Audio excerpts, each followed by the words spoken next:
Hello and welcome. This is Cheryl. Thank you so much for joining me today. If you saw my last video with the pumpkin card, you'll see that, or you saw that I was creating pumpkins using distress mica sprays. And when you're using sprays, whether mica sprays or just the regular ones, you get a lot of overspray. So I took a piece of mixed media heavy stock and I sopped up that overspray, which is what I'm using here to stamp some leaves over the background. I thought it would be great to create an autumn leaves card using this background. Now, I loved the way the randomness that overspray and just stopping it up with the mixed media heavy stock created a really cool texture on the background. So you don't have to just spray your sprays right on your backgrounds. You can have them on your mat and then just lift them up. You can add a little bit extra if you want, or leave it as is. So after I've stamped and embossed that leaf stamp with some clear embossing powder, I'm taking some dark brown walnut stain distress ink and I'm inking around it. So that clear embossing powder is going to protect where I've embossed those leaves, and that's not going to get any color, but it's going to color the background here. Typically, if I'm doing an embossed resist like this, I'll often do it with black because it has a huge impact. But because these are fall leaf cards, I thought maybe brown might look a little bit nicer and be a little bit more subtle. So when you do this, the parts of the leaf that are darker, you're not going to see a whole difference from, but the parts of the leaves that are lighter, you're going to see a bigger difference between the leaves and the background. And it's nice to create a subtle pattern like this. You still see the shimmer from the mica on both parts. So it's nice that you don't lose the mica shimmer on that background. Now I wanted to create some leaf die cuts to put on the front of the card. So I'm taking some more mica stains and I'm choosing ones that are lighter in color. I'll have everything that I'm using listed and linked in the description box below. I'm just choosing some nice fall leaf colors.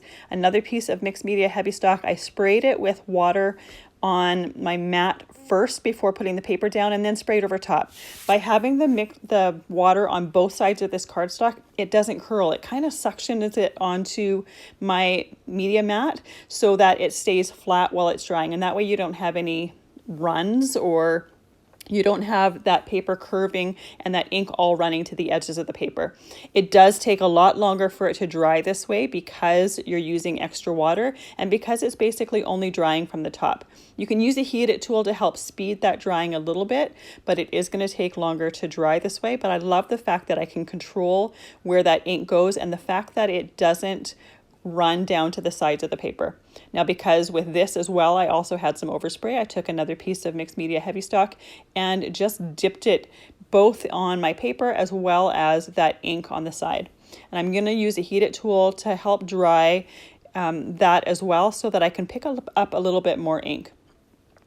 It's not necessary to use a heated tool. You can absolutely let it air dry, but you see how the paper on the left is curving from the moisture just on one side of the paper, and the paper that I have suctioned to my media mat is not doing that. The one on the left, because the air can get to both sides of it, is going to dry a lot quicker than the one that's on the right, but with the one on the right, I have a little bit more control over where that ink is going and the fact that it's not going to run to the edges of the paper. Because I sprayed it with a lot of water, those colors did really run together, so I lost a lot of the individual colors. But once this is dry, or mostly dry, I'll take those sprays again and I'll just add a little bit of overspray just to get those colors back. So my papers are now completely dry and I'm taking that mica spray. Make sure that you mix up your mica spray. That mica settles to the bottom and you want to make sure to shake it up really, really well and have it well mixed so that you don't clog your sprayer, as well as the fact that you have that mica in with the color that you're spraying. And here I'm not covering the entire thing. I'm just adding little, basically dots of color. I just want there to be a little bit more texture to this paper. And I want to see some of those individual colors. I am letting it dry between the different colors that I'm adding, because if I did this all at once and didn't let them dry between, those colors would just blend together. By letting them dry, I'm seeing more of each of those individual colors on the background. And the backgrounds that I created were really nice and textured. So I'm going to use this Autumn Leaves die set from Spellbinders. I have two nice big pieces of cardstock here that I can use, and I can pick and choose what areas I want to die cut. Now I got a little bit lazy here and I was really just curious if I could die cut with those leaves still on that plastic that the packaging came with, and it actually worked just fine. You don't have to do it this way. I just liked how nice and close they were together. None of them were overlapping, and I was able to get all of those leaf dies die cut at once without having to fiddle with that double-sided tape that's on that plastic.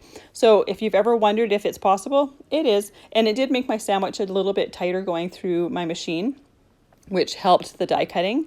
I love the fact that there's 9 different leaves here, and that they're all nice and unique. We don't have any repeats. And with this mica cardstock here, it was nice to be able to have leaves of basically lots of different color combinations because of that background. I got leaves in all different spots. Now I had 2 backgrounds here and I cut half of each. Each half was probably about 4 1/4 by 5 1/2. So I got lots of leaves to work with. I'm wanting to kind of do a cluster of leaves on the front of a card. So I wanted to make sure that I had lots of choice, and I wanted to be able to pick and choose the color tones in the leaves because I wanted to make sure that those leaves would be able to be seen on top of my darker background. Because that background is fairly dark, I didn't want to use many of the dark leaves because I thought those would get lost.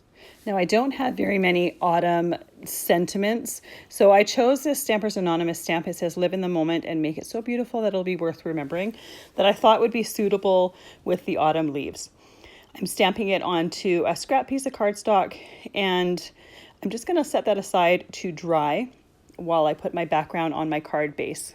I'm going to be gluing everything together with Distress Collage Medium. I love Distress Collage Medium because it dries matte and it dries clear. So if I happen to have anything ooze out, once it's dry, you're never going to know that it was there.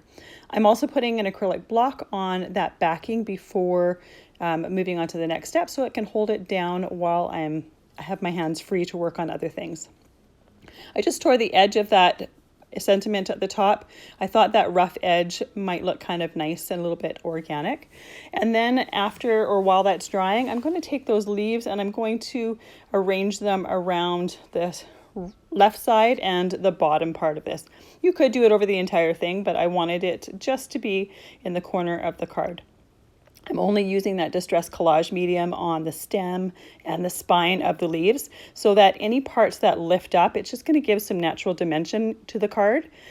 I could take my hand and I could use my fingers to curl those leaves if I wanted more dimension to it, but it had a nice little bit of a curve to it just from the die cutting and the removing the paper from the die cut anyways, that I thought it looked quite nice. And by only gluing down the center part of it, I'm utilizing any of that curve in that paper there.